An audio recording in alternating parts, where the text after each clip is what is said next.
So we're about to set off on a long distance trek, 630 miles of the southwest coast path around the English coastline.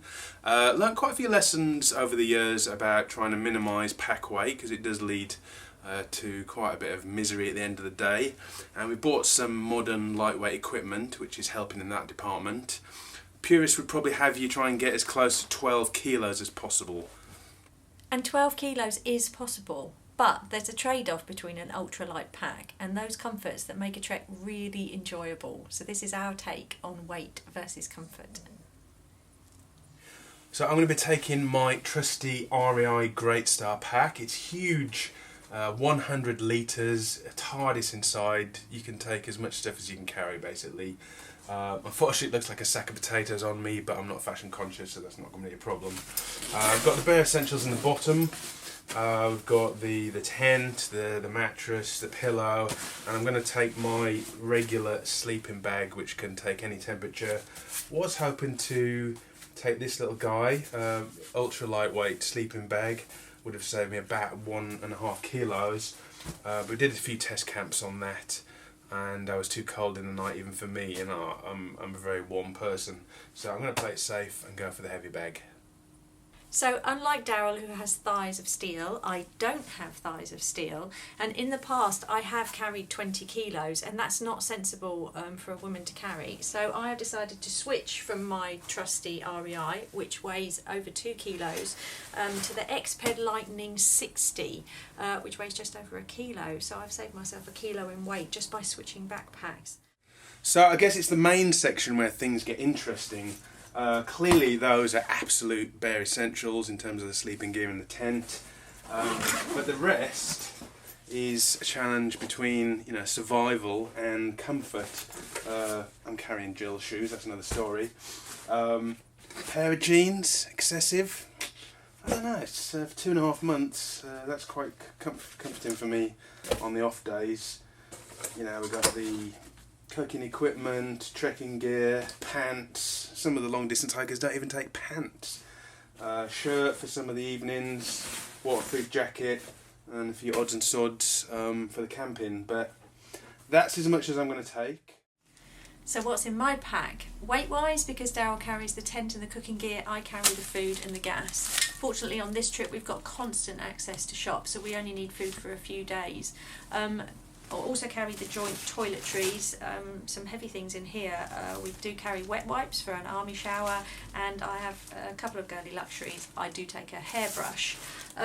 But I also fight a constant battle between comfort and weight. It does hurt to carry 17 to 20 kilos, but it also hurts when you're freezing cold in a tent at night and you just can't get warm. So there are heavy things in my pack that I do consider to be essentials. I take thermals. I have some warm jeans in here and a very warm fleece. And then there's the sleeping bag.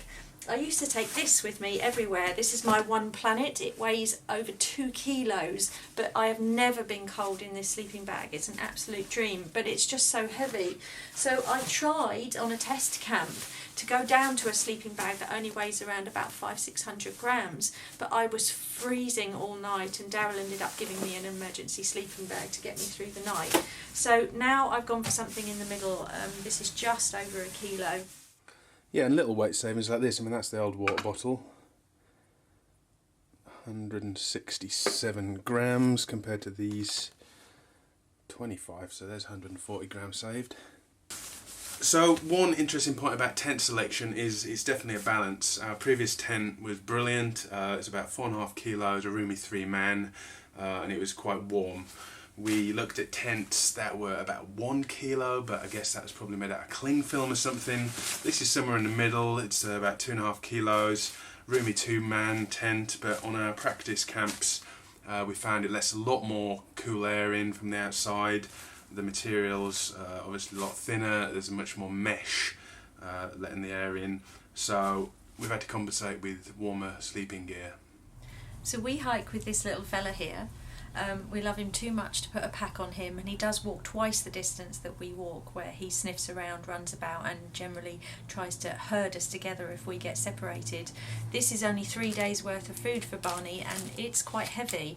You also need to carry an extender lead for when you're around wildlife. That weighs a bit too, and he needs his own towel and his own first aid kit too for removing ticks and dried out noses and cracked pads.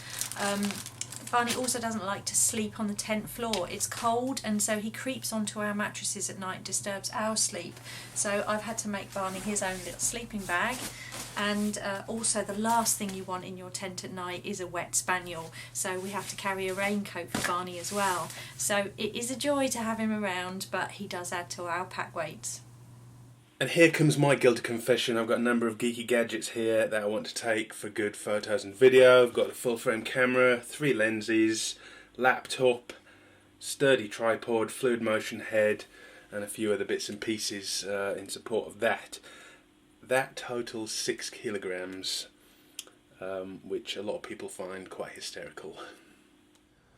So the all important weigh-in, ladies first.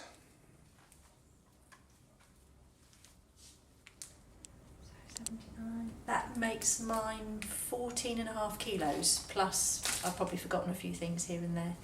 Maybe 15 kilos. So, make sure I don't snap the scales with my weight.